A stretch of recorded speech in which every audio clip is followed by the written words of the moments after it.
Une vie rêvée épisode 124. Cet épisode débute avec Sem qui se rend au bureau. Yigit lui demande si elle a apporté le livre. Elle lui répond qu'elle lui a envoyé une note vocale la veille pour lui dire qu'elle ne peut pas le publier sans l'autorisation de Khan. Il l'emmène chez Kaash pour en discuter. Elle exprime ses doutes, pensant que ce n'est pas une bonne idée, mais il reste déterminé. En arrivant à la cabane, il ne trouve pas Khan, mais aperçoit le livre près du feu. Il le prend discrètement et le lit, réalisant que Senem aime toujours follement Khan. Il se remémore les paroles d'Uma, qui lui avait dit qu'il était naïf et qu'il devrait bien réfléchir avant de publier le livre de Senem. Au même moment, Khan arrive. Yigit jette le livre dans les flammes et se dirige vers Kaash, affirmant qu'il veut lui parler de l'incident d'hier. Khan aperçoit le livre en train de brûler et se précipite pour le retirer des flammes. Senem, entendant le bruit, sort de la voiture et découvre son livre réduit en cendres. Elle est choquée. Yigit explique à Kaash qu'il a tout ruiné, mais Khan le frappe, le mettant KO. Senem se précipite vers Yigit et demande à Kaash ce qui s'est passé.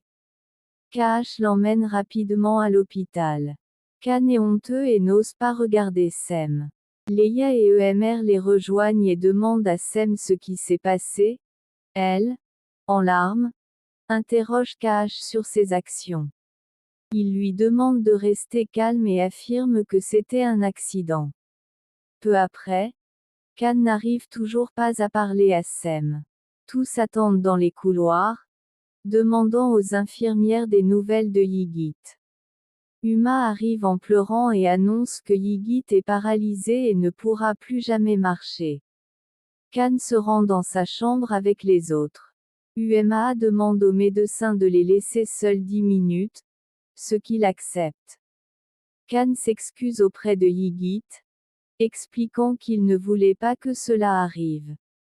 Yigit lui répond qu'il ne lui en veut pas mais lui demande de ne plus jamais se présenter devant lui. Sem caresse la main de Yigit et lui demande de ne pas s'inquiéter. Khan sort de la chambre, Senem le suit, et il lui confie que ce n'était pas son intention. Elle lui demande quel excès de colère l'a emporté et ce qu'il aurait fait si Yigit était mort. Elle mentionne également qu'il a brûlé son carnet. Khan, choqué, demande si elle le croit capable d'une telle action.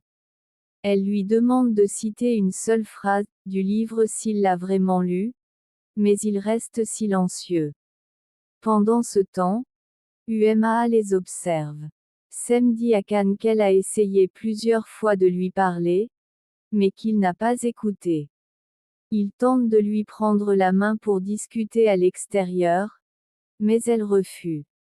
Il insiste, expliquant qu'il ne voulait pas faire de mal à Yigit, puis s'éloigne en citant une phrase du livre. Senem le regarde partir et fond en larmes dans sa voiture. Khan examine la brûlure qu'il a reçue en retirant le livre du feu. Uma apporte du thé à Yigit, qui se lève de son fauteuil roulant. Sem reste profondément triste. 1 an plus tard,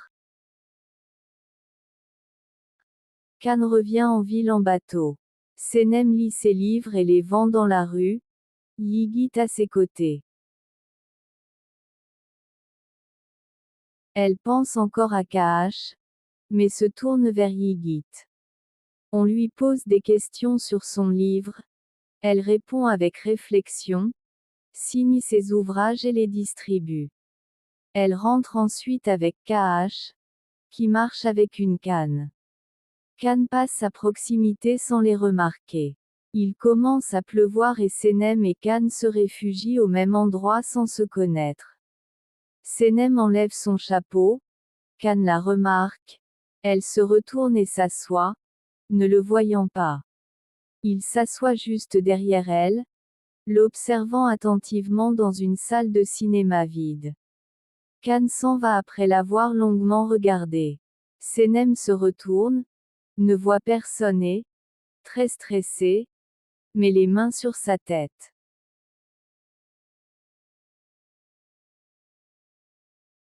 Peu après, Madame Reman retrouve Khan sur son bateau et lui explique qu'elle a engagé un détective pour le retrouver après un an d'absence. De son côté, Emery est heureux de revoir son père et lui fait un câlin avant de s'asseoir. Emer lui confie qu'il a honte à cause de tout ce qu'il a fait. Son père lui répond que ses deux plus grands projets sont Khan et lui, et que le reste importe peu. Il demande des nouvelles de Leia et de lui. Emer raconte qu'ils construisent leur maison, vivent chez Meb et que tout se passe bien. Il exprime son souhait de rencontrer la famille de son épouse et demande des nouvelles de Khan.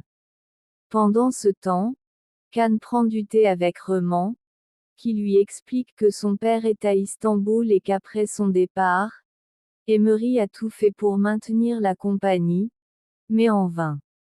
Elle raconte que l'entreprise a fermé, que tous les employés ont perdu leur travail et qu'il a dû vendre la maison pour régler ses dettes. Khan est surpris. Elle lui donne des nouvelles de tout le monde, et Khan admet qu'il est devenu jaloux et méchant, ayant causé du tort à quelqu'un. Elle lui assure que le temps guérira tout et lui conseille d'aller voir son père, qui a besoin de revoir ses enfants après tous ses problèmes de santé. De son côté, Senem appelle son amie Denise et lui confie qu'elle a aperçu Khan. Elle n'est pas sûre si c'était une illusion ou la réalité, mais est convaincue d'avoir vu son ombre. Elle se promet de ne plus être triste et de ne plus pleurer pour un homme qui a brûlé son livre, l'a abandonné et a ruiné sa vie. Denise lui demande d'arrêter de pleurer. Senem répond qu'elle va mieux et raconte qu'elle a rêvé qu'elle avait 3 enfants.